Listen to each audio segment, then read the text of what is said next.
Well, hello and welcome back. It has been a week, hasn't it?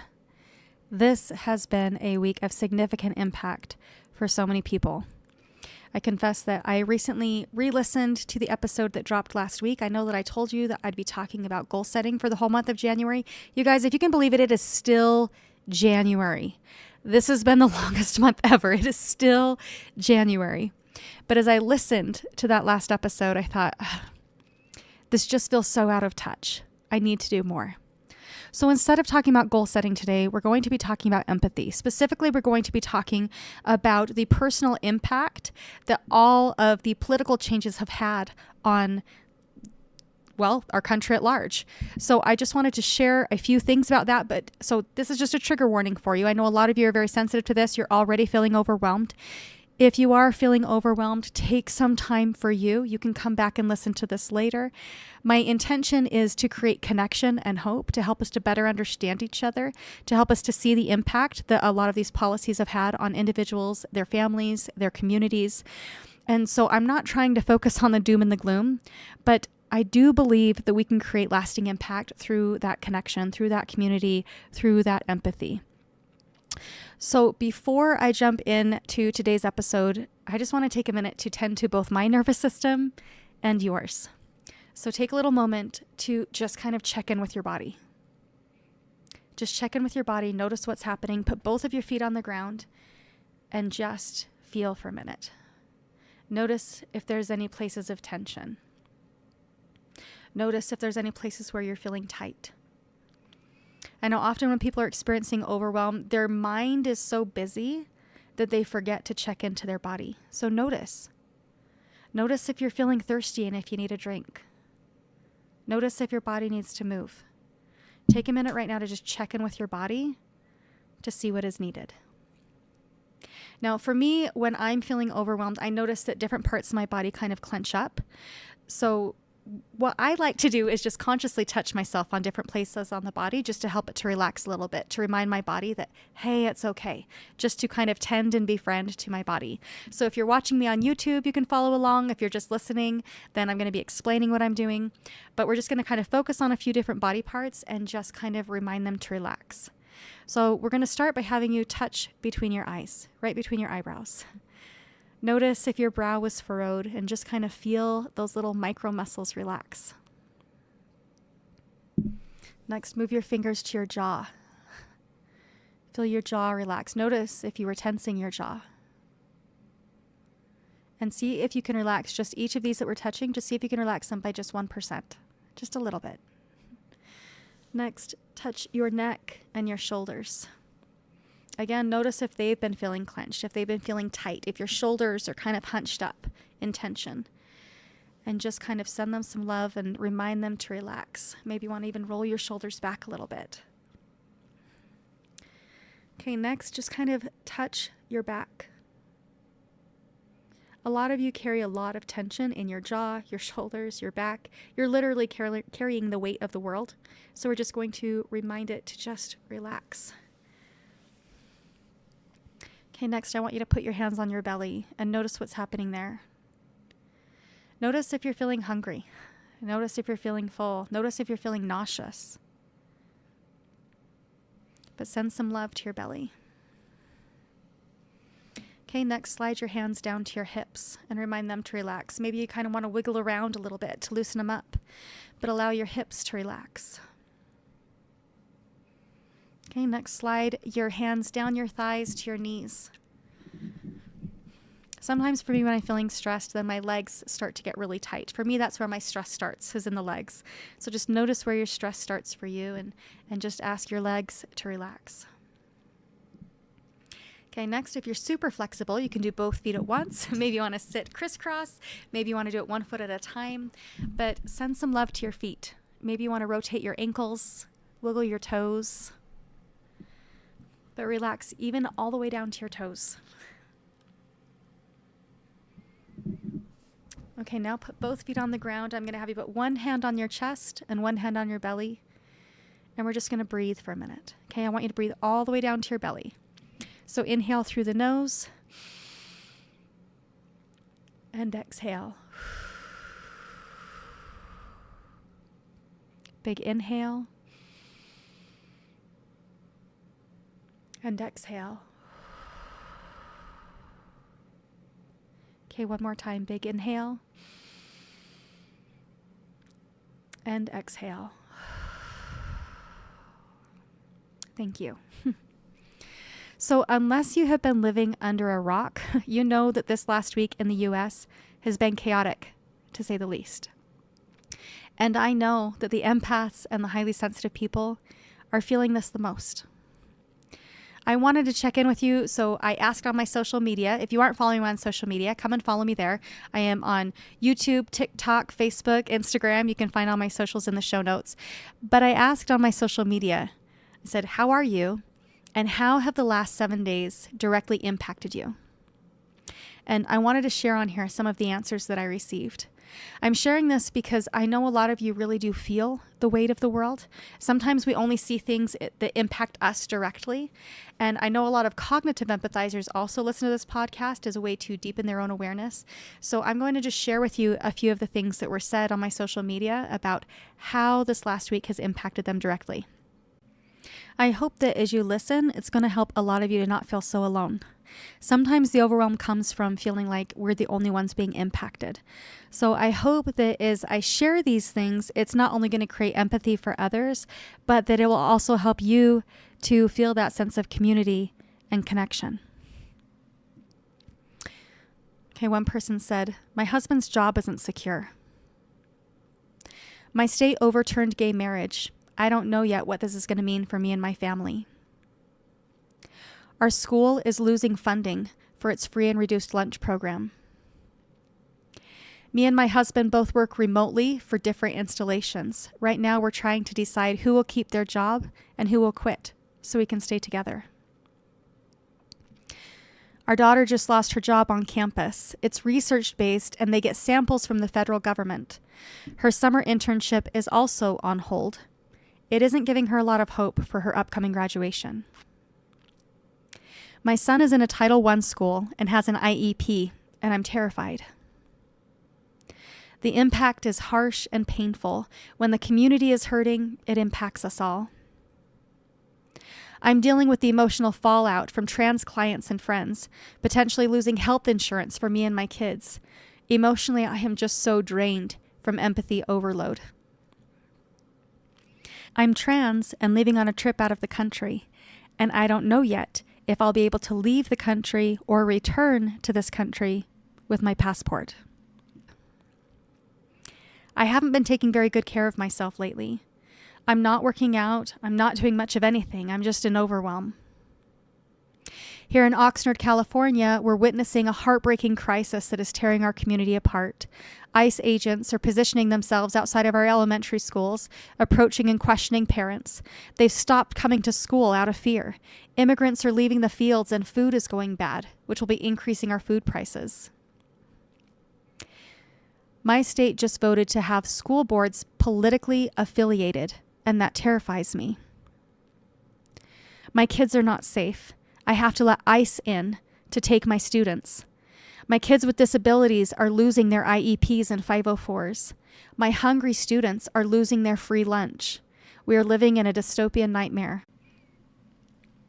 Thank you so much to all of you that decided to share. That is a lot, and I just want to honor and acknowledge that I see you and I hear you, and that you are not alone. So now I want to share a few things that are happening in my world. Currently in the state of Utah, where I live, they're pushing to get rid of school counselors and the arts in the schools, which is heartbreaking to me because the kids need those school counselors now more than ever. And art is one of the ways that these kids really feel and process their emotions. Of even more significant direct impact to me is that my husband is a remote worker, and that has allowed us to live in Utah. But because of the recent mandate, he now has 30 days to move back to Kansas. 30 days is not a long time to move a whole family, and so we're choosing to take on the financial burden of maintaining a mortgage while also paying rent for him to be living in Kansas while he looks for a new job. We really do live in a time of uncertainty. And during this time of division and othering, what we really truly need is more empathy and understanding. When I did ask on my social media how people were impacted, there were a handful of people that messaged me either privately or commented and said, you know what, to be honest, it hasn't impacted me.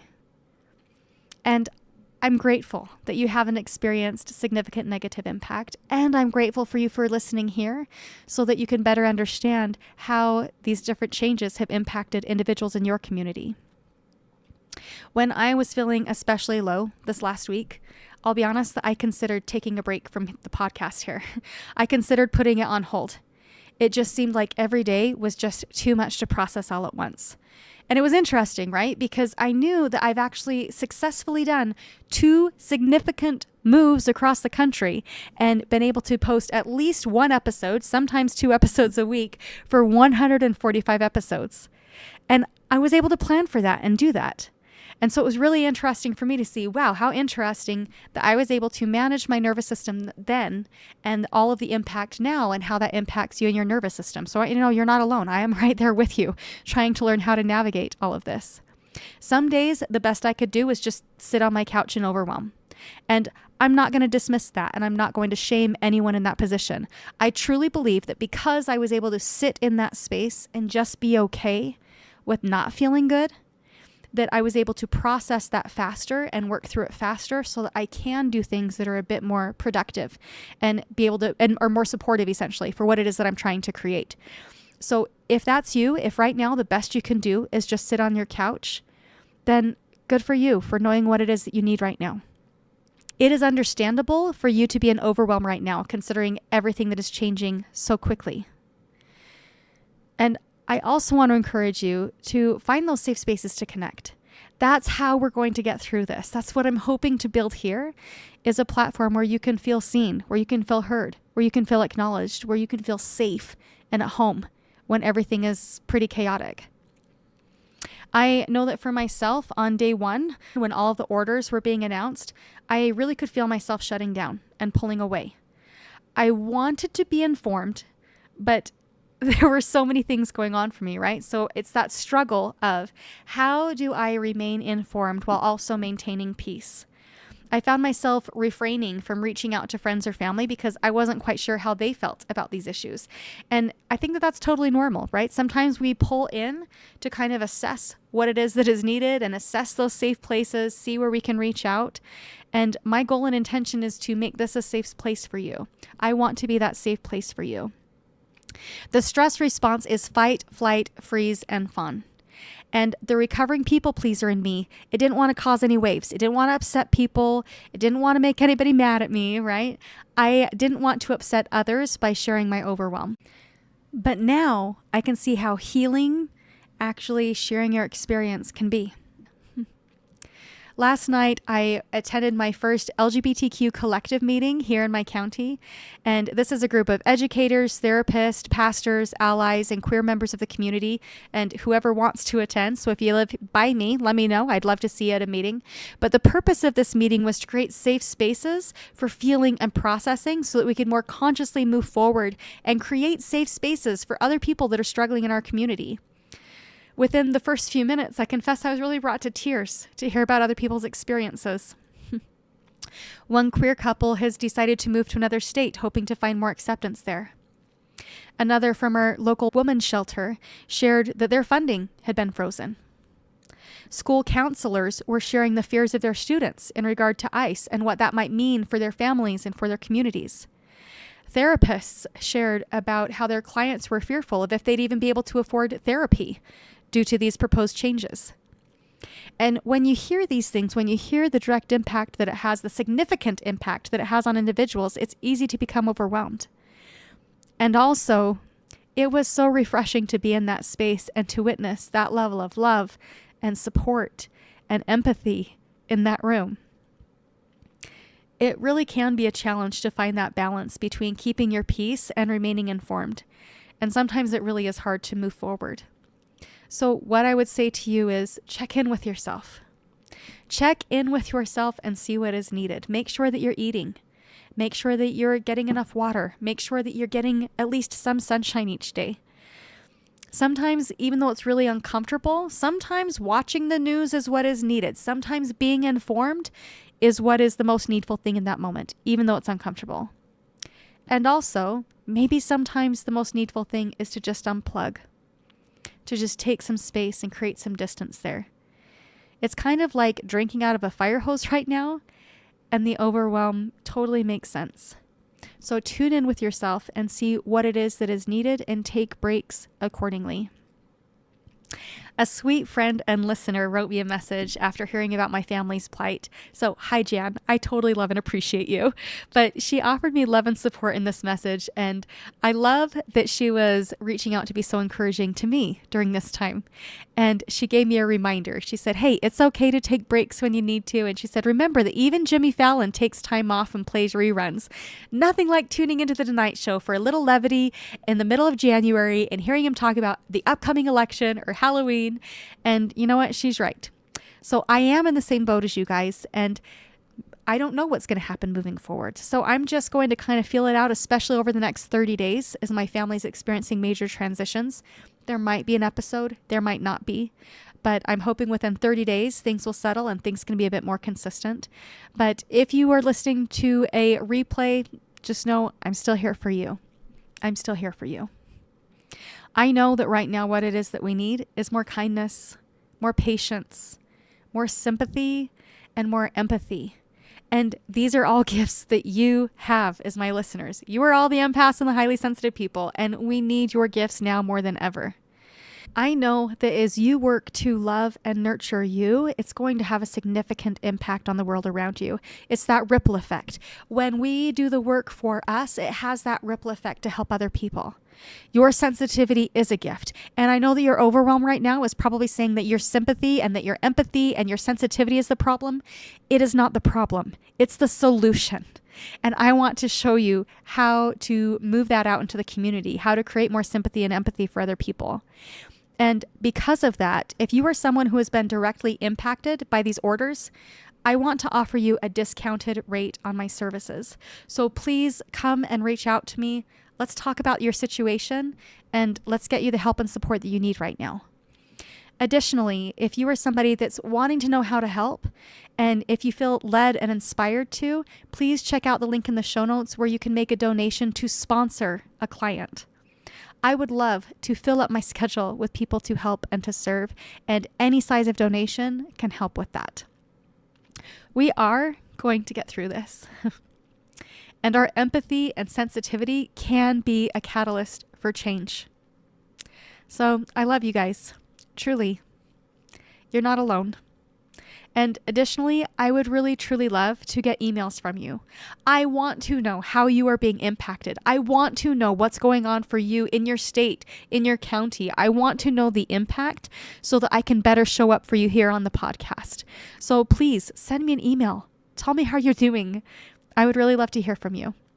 There is a lot to process, but you don't have to do it alone. So I love you guys, and I'll see you next week. Bye now.